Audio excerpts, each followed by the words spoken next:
Welcome to study with Sudip.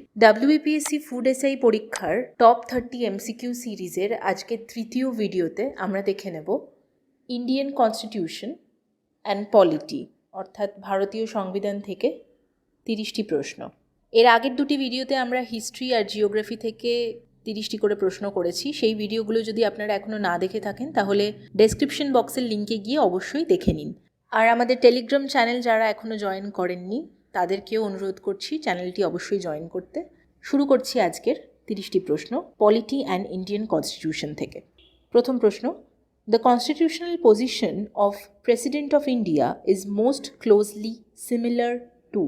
প্রশ্নটা একটু ভালো করে পড়বেন। ভারতের রাষ্ট্রপতির পদটি কোন পদের সমতুল্য?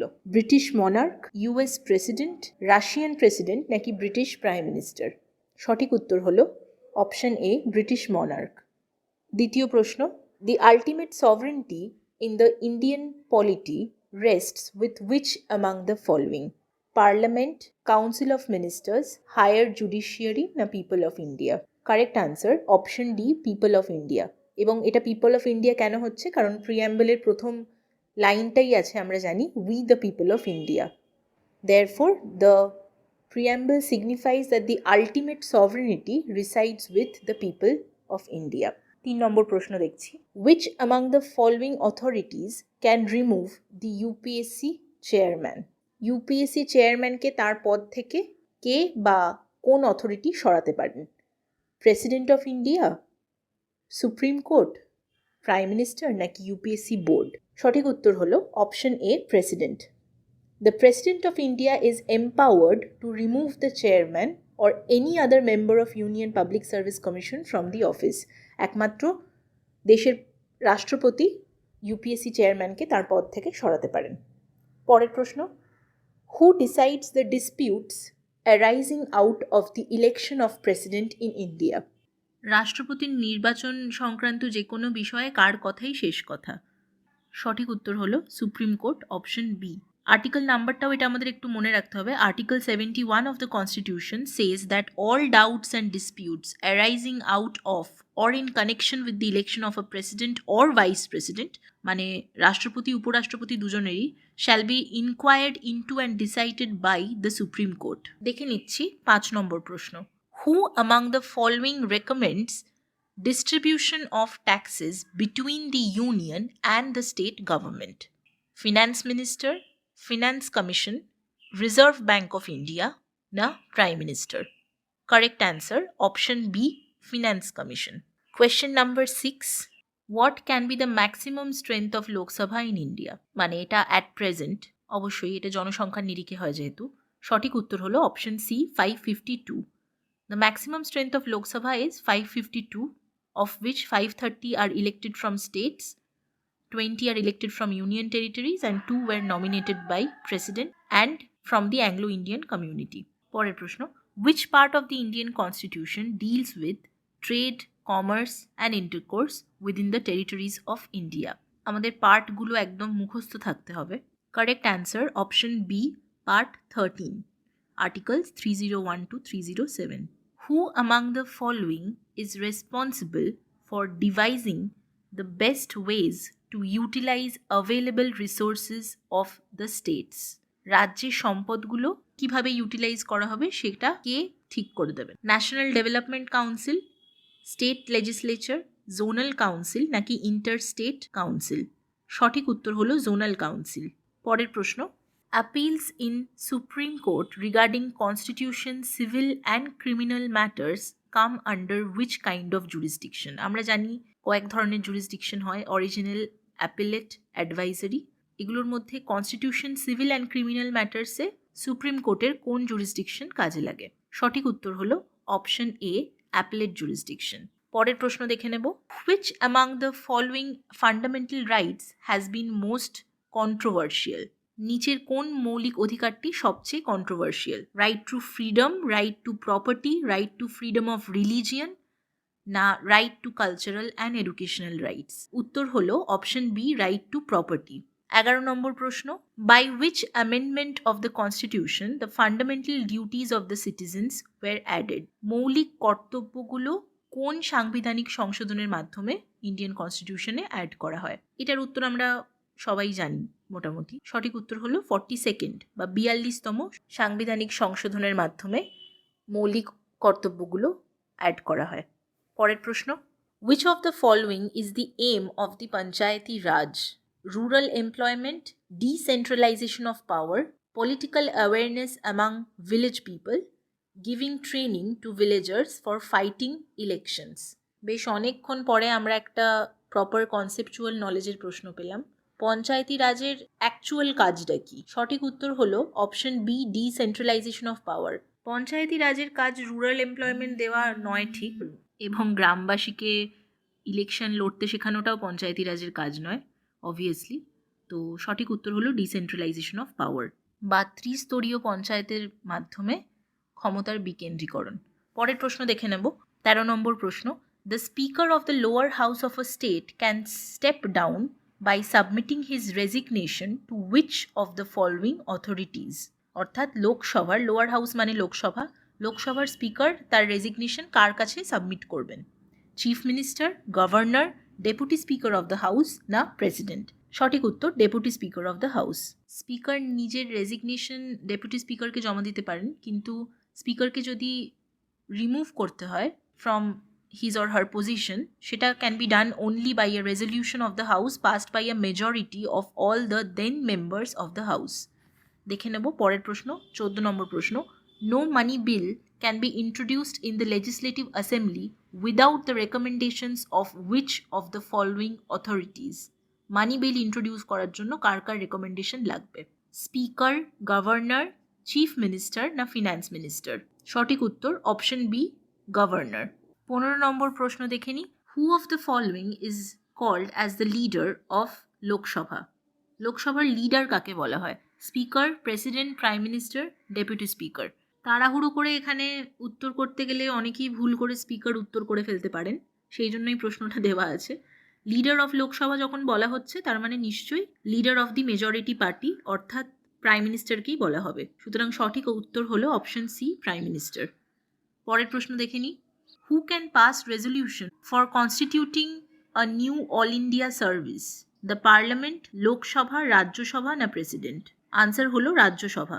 এটার আর্টিকেল নাম্বারটাও আমাদের একটু মনে রাখতে হবে। আর্টিকেল 312 অর্থাৎ 312 নম্বর article of the Constitution authorizes the Parliament to create new All India services on the basis of a Rajya Sabha resolution to that effect. পরের প্রশ্ন, in which article of the Constitution of India the office of the Attorney General of India is provided? এটা পুরো article number মনে রাখতে হবে। সঠিক উত্তর হলো option B, article 76। Who is the Attorney General of India? He is designated as the highest law officer of the country. আমাদের currently attorney general of India কে আছে সেটা যদি আপনাদের জানা থাকে তাহলে কমেন্ট সেকশনে জানাবেন। 18 নম্বর প্রশ্ন দেখে নিই, in which year the Modi government scrapped the planning commission of India? কোন সালে মোদি সরকার প্ল্যানিং কমিশন অফ ইন্ডিয়াকে বাতিল করে? 2013, 2014, 2015 না 2016? সঠিক উত্তর অপশন বি, 2014। আর 2014-এ প্ল্যানিং কমিশন বাতিল করার পরে তার জায়গায় যে বডিটাকে নতুন আনা হয় সেটার নাম হলো নীতি আয়োগ। এখান থেকে রিলেটেড আরও একটা প্রশ্ন একটু মাথায় খেলিয়ে নেওয়া উচিত, সেটা হলো যে প্ল্যানিং কমিশন কত সালে প্রথম এস্টাবলিশ করা হয়েছিল? উত্তরটা জানা থাকলে কমেন্ট বক্সে লিখে জানাবেন বা মনে মনে একবার ঝালিয়ে নেবেন। পরের প্রশ্ন দেখে নিই, other than right to life, to which other right is mentioned in Article 21 of Indian Constitution? 21 নম্বর আর্টিকেলে রাইট টু লাইফ ছাড়া আর কোন রাইটের কথা, কোন ফান্ডামেন্টাল রাইটের কথা মেনশন করা আছে? Right two education, right to freedom, right to equality না রাইট টু ফুড? সঠিক উত্তর হলো রাইট টু ফুড। আমরা জানি 12 থেকে 35 আর্টিকেলের মধ্যে আমাদের মৌলিক অধিকারগুলো মেনশন করা আছে, আর আর্টিকেল 21-এ রাইট টু লাইফের পাশাপাশি রাইট টু ফুডটাও আছে। এছাড়াও এখানে আপনি মনে মনে একবার মনে করে নিতে পারেন যে ওয়ার্ল্ড ফুড ডে কবে সেলিব্রেট করা হয় বা ন্যাশনাল ফুড ডে কবে সেলিব্রেট করা হয়। ওয়ার্ল্ড ফুড ডে যতদূর সম্ভব 16ই অক্টোবর। 20 নম্বর প্রশ্ন, খুব সহজ একটা প্রশ্ন, who presides over the Lok Sabha? Speaker, president of India, prime minister of India, none of this? Obviously উত্তর হবে speaker, option A. Question number 21. The definition of money bill is given in which article of the Indian Constitution? মানি বিল কোনটি সেটা সংজ্ঞা কোন আর্টিকেলে দেওয়া আছে কনস্টিটিউশনের? সঠিক উত্তর হলো option B, article 110। Who appoints the chief minister of any state of India? যে কোনো রাজ্যের মুখ্যমন্ত্রীকে কে অ্যাপয়েন্ট করেন? অ্যাপয়েন্টমেন্টগুলোও আমার মনে হয় আমাদের একটা তালিকা করে পড়া উচিত, তাহলে বেশি ভালো মনে থাকবে। অপশনসে আছে president of India, governor of the state, জাজ of high court or attorney general of India. সঠিক উত্তর option B, governor of the state. যে কোনো রাজ্যের মুখ্যমন্ত্রীকে সবসময়ই গভর্নর অ্যাপয়েন্টমেন্ট দিয়ে থাকেন। 23 নম্বর প্রশ্ন, the planning commission of India was established in which year? এর আগেই আমরা প্ল্যানিং কমিশন রিলেটেড একটা প্রশ্ন করলাম এবং সেখানেই আমি বলেছিলাম যে প্ল্যানিং কমিশন অফ ইন্ডিয়া প্রথম কবে এস্টাবলিশড হয় সেটাও একবার আমাদের মনে করে নেওয়া উচিত, আর সেই প্রশ্নটাই এলো। সঠিক উত্তর হলো অপশন সি, 1950। এবং সেই সময় প্রথম প্ল্যানিং কমিশন অফ ইন্ডিয়ায় আমাদের চেয়ারম্যান কে ছিলেন যদি জানতে চাওয়া হয়, এটাও একটা রিলেটেড প্রশ্ন। সেটার উত্তর হবে the then Prime Minister, Mr. Jawaharlal Nehru. Which schedule of Indian Constitution was added by the 73rd Constitutional Amendment Act? 12টি স্কেডিউল আছে ভারতীয় সংবিধানে, আমাদের একবার চট করে সেগুলো মনে করে নেওয়া উচিত। এই প্রশ্নের সঠিক উত্তর হলো 11th স্কেডিউল, অর্থাৎ 73তম সাংবিধানিক সংশোধনের মাধ্যমে 11th স্কেডিউলটি আনা হয়েছিল ইন্ডিয়ান কনস্টিটিউশনে। পরের প্রশ্নটি দেখে নেব। Which country follows the one party system? Mongolia, Spain, Chile না চায়না? সিঙ্গেল পার্টি সিস্টেম কোন দেশটি ফলো করে? সঠিক উত্তর অবভিয়াসলি হবে চায়না, আনসার ডি।